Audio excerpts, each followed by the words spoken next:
এটো যে টেষ্টি কিচেনলৈ স্বাগত জনাই আজিৰ ৰেচিপি হৈছে মূলাৰ আচাৰ কিয়নো এতিয়া মূলাৰ বতৰ গতিকে আমি এতিয়া মূলাৰ আচাৰ বনাব লাগিব গতিকে মই 1 কেজি মূলা লৈছো আৰু মূলাখিনি এতিয়া কি কৰিম সুন্দৰকৈ ধুই পখালি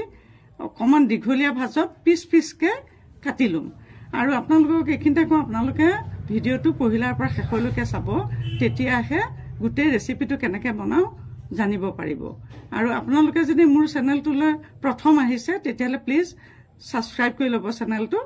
এতিয়া বলো কেনেকৈ বনাও চাবৰ কাৰণে ভিডিওটোৰ মাজলৈ সোমাই যাওঁ ইতিমধ্যে চাও কি সুন্দৰকৈ এই মূলাখিনি শুকুৱা হৈ গৈছে এতিয়া মই কি কৰিম গেছটো জ্বলাই তাতে এই অলপমান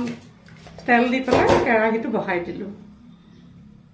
তেলটো বহুত গৰম হ'বলৈ দিব নালাগে মূলাখিনি ডুব যোৱা জোখাৰে দিছো তেলটো ইতিমধ্যে তেলটো গৰম হৈ উঠিছে ইয়াতে মই কি কৰিলো এয়া ইলাচি গুটি কেইটামান দি দিলো তাতে জোখমতে নিমখ দি দিলো এটা গেছটো অফ কৰি দিলো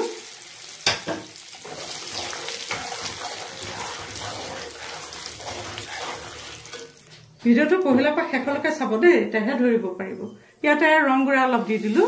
আৰু ইয়াতে এইয়া মূলাখিনি ঢালি দিলো চাওক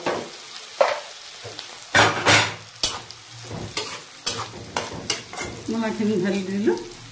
গেছটো কিন্তু অফ আছে দেই মূলাখিনি ঢালি দিলো দিয়াৰ পিছতে ইয়াতে কি কৰিলে চাওক অলপমান জিৰা গুটি পিচি লৈছিলো মিক্সিত অলপ জিৰা গুটি দি দিলো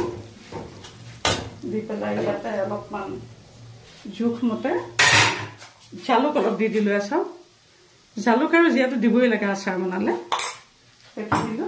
দি একদম মাৰি দিলো এই সুন্দৰ ৰেচিপিটো আপোনালোকে বনাই খাব এইটো দেখিছে কি সুন্দৰ হৈ গৈ আছে লাষ্টত আৰু এটা আছে টিপছ আছে সেই টিপছটো মই দি দিম চাওক এতিয়া এই হেৰিখিনিতে মই অকণমান নেমু টেঙা চেপি দিম টেঙেচিয়া স্বাদ লাগিবৰ কাৰণে এনেকৈ দিলে বহুত ধুনীয়া লাগে আচাৰটো আৰু দিলেহে মানে ভাল লাগে টেঙা জ্বলা গোটেইখিনি হ'লে ভাল লাগে এইখিনি চাওক আকৌ এলৰা মাৰি দিলো এনেকৈ 3 মিনিটমান সময় এনেকৈ ৰ'বলৈ দিম মই সদৌ শেষত মই কি কৰিলো জ্বলা হ'বৰ কাৰণে ইয়াতে এয়া ভোট জলকীয়া দুটামান মই কাটি থৈছিলো এই ভোট জলকীয়া কেইটা মই ইয়াতে দি দিলো খুব সুন্দৰ ৰেচিপি এইটো ৰুটিৰ লগতো খাব পাৰে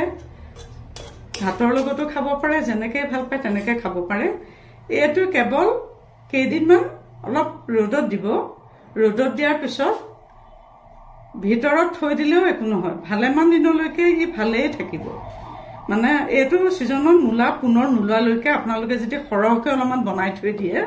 আপোনালোকে খায়ে থাকিব পাৰে একো নহয় কেৱল ৰ'দত দিব লাগিব আইনাৰ বটলত ভৰাই ৰ'দত দিব লাগিব গতিকে এই সুন্দৰ ৰেচিপিটো আপোনালোকে বনাই খাব আৰু এটি নতুন ৰেচিপি লৈ নহালৈকে মই আজিলৈ সামৰিছো